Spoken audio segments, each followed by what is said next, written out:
महत्त्वाचं मानलं जात आहे। खरं तर धक्कादायक मानलं जात आहे। सिंधुदुर्गाच्या माडखोल गटातनं तीनही अपक्ष उमेदवार विजयी झाल्याचं आपण पाहतोय। सोलापूरच्या बार्शी आळगाव गणामध्ये भाजप उमेदवार सुरेखा मुंढे यांचा विजय झालाय। धाराशिवच्या भूम पखरूड गणामध्ये वंचितच्या प्रियंका यांनी बाजी मारल्याचं चित्र आहे। माढाच्या मानेगाव गटामध्ये तानाजी सावंतांचे पुतणे पृथ्वीराज सावंत यांचा विजय झालाय। काका विरुद्ध पुतण्या अशी एक प्रकारे लढत आपल्याला इथे पाहायला मिळालेली होती। पृथ्वीराज सावंतांनी सुद्धा तानाजी सावंत यांना आव्हान दिलेलं होतं। माढ्यामधनं तानाजी सावंतांचे पुतणे पृथ्वीराज सावंत यांचा विजय होतो आहे। 239 जागांचे कल आपल्या हाती आलेत 731 जागांपैकी आणि 125 पंचायत समित्या आहेत, त्यापैकी 8 जागांचे कल आपल्या हाती येत आहेत। सिंधुदुर्गातनं काही निकाल हे चक्रावून टाकणारे निकाल आहेत। सोलापूरच्या बार्शी मधनं सुद्धा एक निकाल समोर येतोय। तानाजी सावंतांचे पुतणे विजयी झालेत, ही सुद्धा एक महत्त्वाची अपडेट म्हणावी लागेल। आंबेपूर गटात रायगडच्या भाजपच्या चित्रा पाटील यांनी आघाडी घेतलेली आहे। तर आणखी एक अपडेट ती येते, ती म्हणजे मगाशी नारदा जो मोहिते पाटील यांना धक्का आपण जे म्हटलं तर ते जे अर्जुन सिंह मोहिते पाटील आहेत, तुला आठवत असेल परवाच बातमी आली होती, मुलाला घेऊन गेले होते मतदान केंद्रावर। ते दोन इन्सिडेंट जे आले होते त्यातला एक तो इन्सिडेंट होता आणि त्यांचा निकाल आता हा समोर आलेला आहे। तर बरीच टीका झाली होती, लहान मुलांना अशा प्रकारे मतदान केंद्रावर घेऊन जाणं, मग ते आचारसंहितेत बसतं का, आणि या सगळ्या गोष्टी समोर आलेल्या होत्या। बरीच टीकाही झाली होती। तर तो निकाल आपल्याला समोर आला। 263 कल सध्याच्या घडीला समोर आलेले आहेत। 731 पैकी भाजप 101, शिवसेना 48, राष्ट्रवादी 56।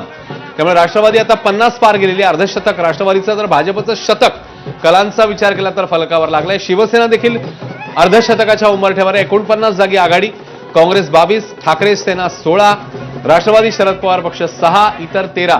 263 कल सध्याच्या घडीला समोर येत आहेत आणि त्याच्यापैकी 101 कल म्हणजे 100हून अधिक ठिकाणी जी आहे ती आता भाजप आघाडी घेताना दिसते। धाराशिवमध्ये वंचितच्या उमेदवार या जिंकलेल्या आहेत, तर माढा मानेगाव गटात तानाजी सावंत यांचे पुतणे जिंकलेत। सातारामध्ये 65 पैकी 18 ठिकाणी भाजप आघाडीवर आहे। तर पुण्यामध्ये राष्ट्रवादीने जिल्हा परिषदेत मुसंडी मारली, 18 जागी आघाडी। तर सोलापुरातनं मात्र मोहिते पाटील यांना धक्का बसतोय, कारण गुरसाळे गणातनं अर्जुन सिंह मोहिते पाटील पराभूत झाले। आणि मोहिते पाटलांना एकीकडे सोलापुरात धक्का बसत असला तरी सुद्धा विकास गोगावले, भरत गोगावलेंचे पुत्र हे रायगडमधनं विजयाच्या दिशेनं वाटचाल करत असल्याचं चित्र पाहायला मिळतं आहे। जिल्हा परिषद गणातनं ते जवळपास 2420 मतांनी आघाडीवर असल्याची माहिती आहे। त्यांच्या विरोधात अजित पवारांच्या राष्ट्रवादीचे निलेश महाडिक हे निवडणूक लढवतात, पण निलेश महाडिक हे भरपूर पिछाडीवर आहेत। जवळपास 2500 मतांची आघाडी ही विकास गोगावले यांच्याकडे आपल्याला पाहायला मिळते। आणि आपण लातूर जिल्हा परिषदेचा जर का विचार केला तर भाजपनं एका जागी आतापर्यंत विजय मिळवलेला आहे। धाराशिवमध्ये सुवर्णा पाटील या शिवसेनेच्या आहेत, त्या विजयी झालेल्या आहेत। माडखोलमधनं मात्र तीनही अपक्ष उमेदवारांनी विजय मिळवलाय। आणि पुणे जिल्हा परिषदेची काय स्थिती, अर्थातच राष्ट्रवादी भाजप दोघांचा होल्ड आहे पुणे जिल्ह्यावरती। भाजपनं 12 जागी आघाडी घेतली आहे। शिंदेच्या शिवसेनेची आघाडी 2 जागांची आहे। अजित पवारांच्या राष्ट्रवादीची आघाडी ही 18 जागांची आहे। काँग्रेसनं खातंही उघडलेलं नाहीये। शिवसेना उद्धव बाळासाहेब ठाकरे 1, शरद पवारांची राष्ट्रवादी 2 जागे आघाडीवरती आहे। तर इतरांना सुद्धा अजून तरी चमकदार कामगिरी पुणे जिल्हा परिषदेमध्ये करता आलेली नाहीये। त्यामुळे आतापर्यंत जवळपास 250 पेक्षा अधिक जागांचे कल आपल्या हाती आल्याचं चित्र आपल्याला पाहायला मिळतं आहे, ज्यापैकी 101 जागांसह भाजप हा सर्वात मोठा पक्ष कलांच्या बाबतीत ठरतोय। भाजपने एक प्रकारे शतक पार केलेलं आहे कलांच्या बाबतीत। त्या खालोखाल अजित पवारांच्या राष्ट्रवादीची आणि शिंदेची आपल्याला कामगिरी पाहायला मिळते।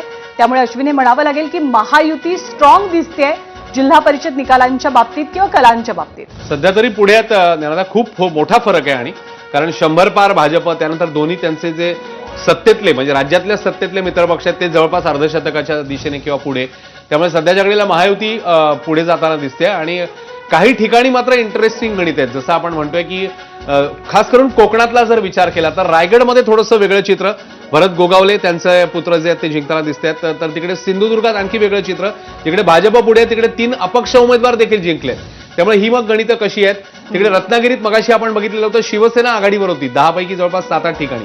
त्यामुळे मग रत्नागिरीतलं चित्र नेमकं तिकडची आकडेवारी नेमकी काय समोर येणार आहे हेही आपल्याला बघावं लागेल। पण सध्याच्या घडीला तरी इंडिव्हिज्युअल वैयक्तिक आकडेवारी जर आपण बघायची झाली तर भाजप खूप पुढे आहे इतरांपेक्षा. 101 ठिकाणी भाजपने आघाडी घेतली आहे, तर अन्य ठिकाणी 51-57. त्यामुळे बाकीचे त्यांचे जे सत्तेतले सहकारी आहेत ते त्यांच्या मागे आहेत बरेच, आणि मोठा फरक आहे. तर काँग्रेस 24, ठाकरे सेना 16, राष्ट्रवादी शरद पवार पक्ष 6, इतर 13, 268 ठिकाणचे कल किंवा निकाल त्यातले काही असतील जे आपल्या हाती आलेले आहेत. आणि पंचायत समितीचं देखील खाली आपलं अकाउंट ओपन झालेलं दिसतोय. 125 पैकी 3 पंचायत समित्यांमध्ये भाजपची आघाडी, 3 राष्ट्रवादी, शिवसेना 1, काँग्रेस 1. त्यामुळे 125 पैकी 8 पंचायत समित्यांचे कल सध्याच्या घडीला समोर येत आहेत, जिकडे 3-3 भाजप राष्ट्रवादी आघाडीवर, तर शिवसेना आणि काँग्रेस 1-1 आघाडीवर. 101 ठिकाणी इकडे जिल्हा परिषदेचा विचार केला तर भाजप आघाडीवर. 268 कल किंवा निकाल त्यातले काही आहेत ते आपल्या समोर आलेले आहेत, आणि ज्याच्यामध्ये त्रिशतक 3 आकडी किंवा शतकी आकडेवारी जी आहे ती 3 डिजिट फिगर जो गाठलेला आहे तो अर्थातच भाजपने 104 ठिकाणी भाजप आता आघाडीवर. आणि यानंतर आपण साताऱ्यामध्ये आतापर्यंत कलांच्या बाबतीतलं चित्र काय? एकूण जागा 65 आहेत झडपीच्या. 18 जागांवरती भाजपची आघाडी आहे, शिवसेनेची आघाडी 3 जागांची आहे, राष्ट्रवादीची आघाडी 2 जागांची पाहायला मिळते आहे. त्या खालोखाल काँग्रेसनं खातच उघडलेलं नाहीये. काँग्रेसला अजिबात यश सध्या तरी मिळत नाहीये. साताऱ्यामध्ये ठाकरे सेनेची कामगिरी निष्प्रभ ठरल्याचं आत्ता दिसतं आहे. तर शरद पवारांच्या राष्ट्रवादीला सुद्धा त्यांचं मॅजिक साताऱ्यामध्ये साधता आलेलं नाहीये. त्यामुळे फक्त महायुतीतले हे 3 पक्ष भाजप, शिंदेची शिवसेना आणि अजित पवारांची राष्ट्रवादी यांचंच मॅजिक आपल्याला साताऱ्यामध्ये सध्या कलांच्या बाबतीत दिसतं आहे. उंडाळे गटातनं राष्ट्रवादीचे उदयसिंह उंडाळकर हे पुढे आहेत. कोल्हापूरच्या भादोलेमधनं काँग्रेसच्या सोनाली सावंत यांचा विजय झालेला आहे. त्यामुळे कोल्हापूर असो, लातूर असो, इथे काँग्रेसची कामगिरी ही स्ट्रॉंग मानली जाते. लातूरमध्ये झडपी आपल्याकडे पुन्हा